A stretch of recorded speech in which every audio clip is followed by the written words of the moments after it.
Mysuru Maharaj ಯದುವೀರ್ಗೆ BJP ticket ಸಿಕ್ಕಿದೆ. ಮತ್ತಷ್ಟು ರಂಗೇರ್ತಾ ಇದೆ ಮೈಸೂರು ಲೋಕಸಭಾ ಅಖಾಡ. ಯದುವೀರ್ಗೆ ಬಿಜೆಪಿ ಟಿಕೆಟ್ ಸಿಕ್ಕಿರುವುದಕ್ಕೆ ಸಿದ್ದರಾಮಯ್ಯ ಅವರು ಅಲರ್ಟ್ ಆಗಿದ್ದಾರೆ. ಯದುವೀರ್ ಒಡೆಯರ್ಗೆ ಮೈಸೂರು ಬಿಜೆಪಿ ಟಿಕೆಟ್ ಸಿಕ್ಕಿದೆ. ಇದರಿಂದ ಸಿದ್ದರಾಮಯ್ಯ ಅಲರ್ಟ್ ಆಗಿದ್ದಾರೆ. ತವರು ಕ್ಷೇತ್ರ ಮೈಸೂರು ಗೆಲ್ಲೋದಕ್ಕೆ ಸಿದ್ದರಾಮಯ್ಯ ರಣತಂತ್ರ ಹೆಣಿತಾ ಇದ್ದಾರೆ. ಕಾಂಗ್ರೆಸ್ ಅಭ್ಯರ್ಥಿಯ ಹುಡುಕಾಟಕ್ಕಿಳಿದಿದ್ದಾರೆ ಸಿಎಂ ಸಿದ್ದರಾಮಯ್ಯ. ಮಹಾರಾಜರ ವಿರುದ್ಧ ಸ್ಪರ್ಧಿಸುವಂತಹ ಕಾಂಗ್ರೆಸ್ನ ಕಲಿ ಯಾರು ಹಾಗಾದ್ರೆ? ಕಾಂಗ್ರೆಸ್ ಅಭ್ಯರ್ಥಿಯ ಹುಡುಕಾಟಕ್ಕಿಳಿದಿದ್ದಾರೆ ಸಿಎಂ ಸಿದ್ದರಾಮಯ್ಯ. ತವರು ಕ್ಷೇತ್ರ ಮೈಸೂರನ್ನ ಗೆಲ್ಲೋದಕ್ಕೆ ತಮ್ಮದೇ ರಣತಂತ್ರವನ್ನ ರೂಪಿಸ್ತಾ ಇದ್ದಾರೆ ಸಿದ್ದರಾಮಯ್ಯ. ಹಾಗಾದ್ರೆ ಮೈಸೂರಿನ ಕಾಂಗ್ರೆಸ್ ಅಭ್ಯರ್ಥಿ ಯಾರಾಗ್ತಾರೆ?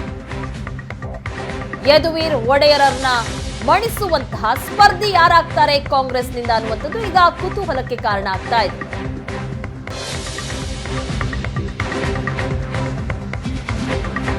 ಮೈಸೂರಿನಲ್ಲಿ ಮೂವರ ಹೆಸರಿನ ಮೇಲೆ ಕಾಂಗ್ರೆಸ್ ಸರ್ವೆ ನಡೆಸಿದೆ. ಕಾಂಗ್ರೆಸ್ ಟಿಕೆಟ್ ರೇಸ್ನಲ್ಲಿದ್ದಾರೆ ಮೂವರು ಆಕಾಂಕ್ಷಿಗಳು. ವಿಜಯಕುಮಾರ್, ಲಕ್ಷ್ಮಣ್, ನಂದೀಶ್ ಪ್ರೀತಂ ಹೆಸರು ಈಗ ತಳಕು ಹಾಕೊಂಡಿದೆ. ನಾನು ಮೈಸೂರು ಕಾಂಗ್ರೆಸ್ ಟಿಕೆಟ್ ಆಕಾಂಕ್ಷಿ ಅಂತ ನಂದೀಶ್ ಪ್ರೀತಂ ಹೇಳ್ಕೊಂಡಿದ್ದಾರೆ. ಸಿಎಂ ಸಿದ್ದರಾಮಯ್ಯಗೆ ಕೈ ಮುಖಂಡ ನಂದೀಶ್ ಪ್ರೀತಂ ಮನವಿ ಮಾಡಿದ್ದಾರೆ. ನಂದೀಶ್ ಪ್ರೀತಂ ಮಾಜಿ ಶಾಸಕ ಶಂಕರಲಿಂಗೇಗೌಡ ಅವರ ಪುತ್ರ. ಚುನಾವಣೆ ಘೋಷಣೆಯಾದ್ರೂ ಇನ್ನೂ ಸಹ ಅಭ್ಯರ್ಥಿಯನ್ನ ಅಂತಿಮ ಮಾಡಿಲ್ಲ ಕಾಂಗ್ರೆಸ್ನಲ್ಲಿ. ಖುದ್ದು ಸಿಎಂ ತಲಾಶ್ ನಡೆಸಿದ್ರು ಸಹ ಫೈನಲ್ ಆಗಿಲ್ಲ ಕಾಂಗ್ರೆಸ್ನ ಅಭ್ಯರ್ಥಿ, ಮೈಸೂರಿನ ಅಭ್ಯರ್ಥಿ. ಈ ಬಾರಿ ನನಗೆ ಅವಕಾಶ ಕೊಡಿ ಅಂತ ನಂದೀಶ್ ಪ್ರೀತಂ ಕೇಳ್ಕೊಂಡಿದ್ದಾರೆ ಸಿಎಂ ಸಿದ್ದರಾಮಯ್ಯ ಅವರ ಬಳಿಯಲ್ಲಿ.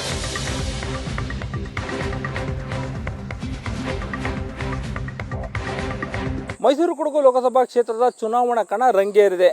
ಚುನಾವಣೆ ಹತ್ತಿರ ಬಂದರೂ ಕೂಡ ಕಾಂಗ್ರೆಸ್ನಲ್ಲಿ ಉರಿಯಾಳುಗಳನ್ನು ಅಂತಿಮಗೊಳಿಸುವಂಥ ಪ್ರಕ್ರಿಯೆ ಕೂಡ ಮುಗ್ದಿಲ್ಲ.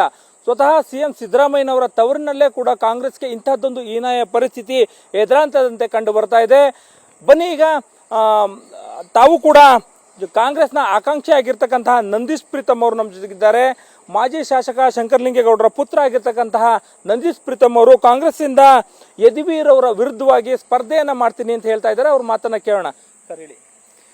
ಸರ್, ನಾನು ಭಾರತೀಯ ಜನತಾ ಪಾರ್ಟಿಯನ್ನು ತೊರೆದು ಕಾಂಗ್ರೆಸ್ ಪಕ್ಷಕ್ಕೆ ವಿಧಾನಸಭಾ ಚುನಾವಣೆ 2023ರಲ್ಲಿ ಬಂದಿದ್ದೆ.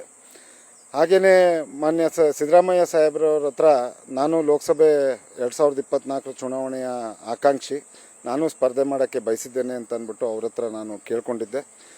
ಹಾಗೆಯೇ ಅವರೂ ಕೂಡ ನಾನು ಮಾತಾಡ್ತೀನಿ ಅಂತ ಹೇಳಿದರು.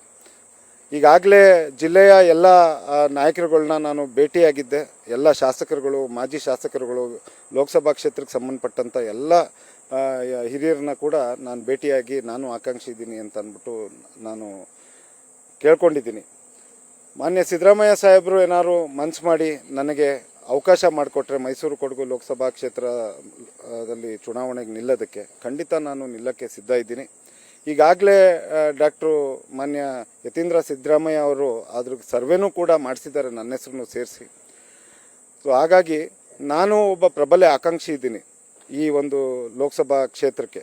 ಅಲ್ಲ, ಈಗ ನೋಡಿ, ಈಗ ಕಾಂಗ್ರೆಸ್ಸು ಈಗಾಗಲೇ ಬಿಜೆಪಿ ಯದುವೀರ್ ಅವ್ರನ್ನ ಕಣಕ್ಕಿಳಿಸಿದೆ. ಜೊತೆಗೆ ಕಾಂಗ್ರೆಸ್ನಲ್ಲೂ ಕೂಡ ಅಂತಿಮ ಪಟ್ಟಿಯಲ್ಲಿ ಅಧ್ಯಕ್ಷ ಆಗಿರ್ತಕ್ಕಂಥ ವಿಜಯಕುಮಾರ್ ಇರ್ಬೋದು, ವಕ್ತಾರಾಗಿರ್ತಕ್ಕಂಥ ಲಕ್ಷ್ಮಣ್ ಅವ್ರ ಹೆಸರಿದೆ ಅಂತೇಳಿ ಕೂಡ ಈಗಾಗಲೇ ಎಲ್ಲ ಕಡೆ ಚರ್ಚೆ ಆಗ್ತಾ ಇದೆ. ಅದರ ನಡುವೆ ತಮ್ಮ ಹೆಸರು ಈಗ ಬರ್ತಾ ಇರ್ತಕ್ಕಂಥದ್ದು. ನಾನು ಆಕಾಂಕ್ಷಿ ಅಂತ ಅನ್ನೋದು ಮಾನ್ಯ ಸಿದ್ದರಾಮಯ್ಯ ಸಾಹೇಬ್ರ ಹತ್ರ ಬಹುತೇಕ ಒಂದು 6-7 ತಿಂಗಳಿಂದನೂ ಕೂಡ ನಾನು ಕೇಳ್ಕೊಳ್ತಾನೆ ಬಂದಿದ್ದೀನಿ. ಇದು ಈ ಒಂದು ಲೋಕಸಭಾ ಕ್ಷೇತ್ರ ಮಾನ್ಯ ಸಿದ್ದರಾಮಯ್ಯ ಸಾಹೇಬ್ರು ಅವರ ತವರೂರು. ಆ ತವರು ಜಿಲ್ಲೆ ಆಗಿರೋದ್ರಿಂದ ಸಿದ್ದರಾಮಯ್ಯ ಸಾಹೇಬ್ರೆ ಈ ವಿಚಾರವಾಗಿ ನಿರ್ಧಾರ ಮಾಡಬೇಕು. ಈಗಾಗಲೇ ನಮ್ಮ ತಂದೆಯವರು ಈ ಭಾಗದಲ್ಲಿ 4 ಬಾರಿ ಶಾಸಕರಾಗಿ ಸಾರ್ವಜನಿಕ ಸೇವೆ ಮಾಡಿದ್ದಾರೆ. ನಾನು 3 ಬಾರಿ ಮೈಸೂರು ಮಹಾನಗರ ಪಾಲಿಕೆಯಲ್ಲಿ ನಗರ ಪಾಲಿಕೆ ಸದಸ್ಯರಾಗಿ ಕಾರ್ಯನಿರ್ವಹಿಸಿದ್ದೀನಿ. ಜನಗಳ ಮಧ್ಯ ಇದ್ದು ಬೆಳೆದಿದ್ದೀವಿ. ನಾವು ಜನಗಳ ಸೇವೆಗಾಗಿ ನಮ್ಮ ಕುಟುಂಬ ಶ್ರಮಿಸಿದೆ ಕಳೆದ 25-30 ವರ್ಷದಿಂದ. ಹಾಗಾಗಿ ಇದೊಂದು ಅವಕಾಶ ಕೊಟ್ಟರೆ ಇನ್ನೂ ಹೆಚ್ಚು ನಾನು ಕೆಲಸ ಮಾಡೋಕ್ಕೆ ಅವಕಾಶ ಆಗುತ್ತೆ. ಸಾರ್ವಜನಿಕರು ಮಧ್ಯ ಹೋಗಿ ನಾನು ಸೇವೆ ಸಲ್ಲಿಸೋಕ್ಕೆ ಅವಕಾಶ ಆಗುತ್ತೆ ಅಂತ ಅಂದ್ಬಿಟ್ಟು ನಾನು ಸಿದ್ದರಾಮಯ್ಯ ಸಾಹೇಬ್ರ ಹತ್ರ ಕೇಳಿದ್ದೀನಿ ಈಗಾಗಲೇ. ಈಗ ನೋಡಿ, ಯದುವೀರ್ ಅವರು ಬಿಜೆಪಿಯಿಂದ ಕ್ಯಾಂಡಿಡೇಟ್ ಆದ್ರು, ಮೈತ್ರಿ ಪಕ್ಷದ ಕ್ಯಾಂಡಿಡೇಟ್ ಆದ್ರು ಅಂದ ನಂತರದಲ್ಲಿ ಕಾಂಗ್ರೆಸ್ ಇಂದ ಸ್ಪರ್ಧೆ ಮಾಡೋರು ಹಿಂದೇಟ್ ಆಗ್ತಿದ್ದಾರೆ ಅಂತೇಳಿ ಸಾರ್ವಜನಿಕವಾಗಿ ಮಾತು. ಅದ್ರ ನಡುವೆ ನಾವು ಸ್ಪರ್ಧೆ ಮಾಡ್ತೀನಿ ಅಂತೇಳಿ ತಾವು ಮುಂದೆ ಬರ್ತಾ ಇದ್ರಿ. ಇದು ಚುನಾವಣಾ ಕಣ. ಅಭ್ಯರ್ಥಿ ಪ್ರತಿಯೊಂದು ಪಕ್ಷದಲ್ಲೂ ಇರಲೇಬೇಕು. ಇಂಡಿಯನ್ ನ್ಯಾಷನಲ್ ಕಾಂಗ್ರೆಸ್ಸು ಒಂದು ನ್ಯಾಷನಲ್ ಪಾರ್ಟಿ, ಭಾರತೀಯ ಜನತಾ ಪಾರ್ಟಿನೂ ಒಂದು ನ್ಯಾಷನಲ್ ಪಾರ್ಟಿ. ಇಲ್ಲಿ ಅಭ್ಯರ್ಥಿ ಯಾರು ಅನ್ನೋದಕ್ಕೆ ಸರಿಯಾಗಿ ನಾನು ಸ್ಪರ್ಧಿ ಇದ್ದೀನಿ, ನಾನು ಸಮಪಾಲಾಗಿ ಸ್ಪರ್ಧೆ ಮಾಡೋಕ್ಕೆ ಶಕ್ತಿ ಇರೋದ್ರಿಂದ ನಾನು ಈ ಒಂದು ಮತಕ್ಷೇತ್ರದಲ್ಲಿ ನಾನು ಗೆಲ್ಲಕ್ಕೆ ಅವಕಾಶ ಇದೆ ಅನ್ನೋ ಕಾರಣಕ್ಕಾಗಿ ನಾನು ಹೇಳ್ತಾ ಇದ್ದೀನಿ. ನಿಜ, ನಮಗೆ ಯದುವೀರ್ ಅವ್ರ ಬಗ್ಗೆ ಅತ್ಯಂತ ಗೌರವ ಇದೆ, ನಮ್ದೇನಾದ್ರೂ ಅದ್ರ ಬಗ್ಗೆ ಯಾವುದೇ ಇನ್ನೊಂದು ಮಾತಿಲ್ಲ.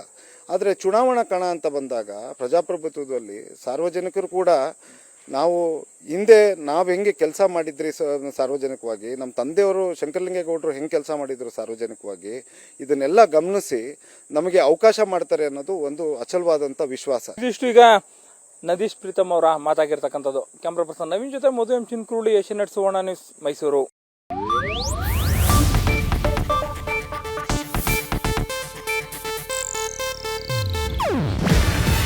ಇದು ಏಷ್ಯಾನೆಟ್ ನ್ಯೂಸ್ ನೆಟ್ವರ್ಕ್ ಪ್ರಸ್ತುತಿ. ನೀವು ನೋಡ್ತಿದ್ದೀರಾ ಏಷ್ಯಾನೆಟ್ ಸುವರ್ಣ ನ್ಯೂಸ್.